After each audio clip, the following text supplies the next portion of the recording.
Most global systems currently run on a logic of subtraction. This zero-sum paradigm assumes that for one region to prosper, another must lack, turning resource management into a permanent state of defensive hoarding.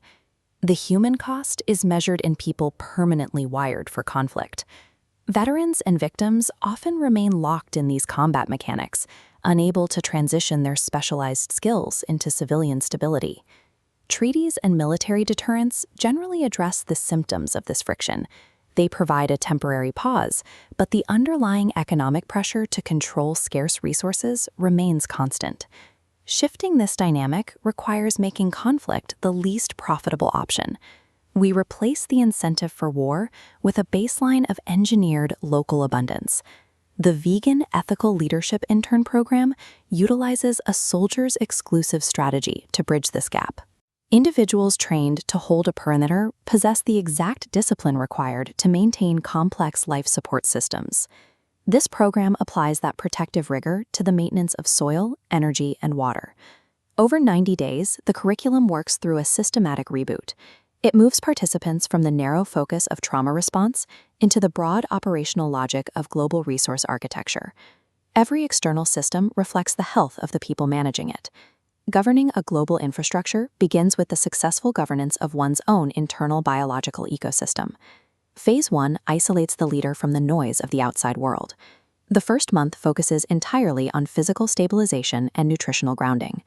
Logic and ethical clarity are tied to cellular health. By eliminating neurotoxins and reducing systemic inflammation, a leader restores the biological baseline for objective decision-making. This reset relies on strict whole food plant-based protocols, using the Barnes Miracle Bar to deliver high-density nutrition that facilitates rapid physiological recovery. Within this framework, personal health functions as the primary performance metric for leadership.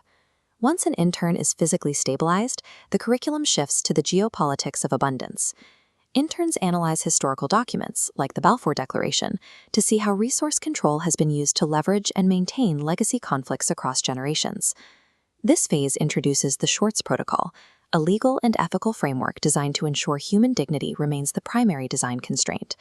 It teaches a new command: stop reacting, start leading the narrative. Replacing a history of grievances requires a focus on engineered solutions. Leaders are trained to move past reactive politics and toward the deployment of resilient, forward-looking resource systems. To prevent these ethics from remaining purely theoretical, the program employs a 3-stage daily operational rhythm. Mornings are for conscious learning and logistical mapping. Interns interface with digital networks, ensuring actions align with do-no-harm protocols. Afternoons are spent in the field, translating theory into direct impact by managing localized agricultural systems and nutritional resources. This daily loop ensures that ethical philosophy is documented through physical results. After 90 days of consistent execution, interns graduate as self-reliant Earth Guardians. Their role is deploying modular ARQ-18 units.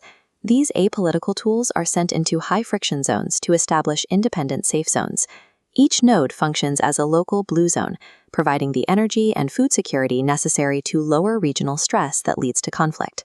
When a community generates its own essential resources, the primary levers of external control and dependency begin to fail.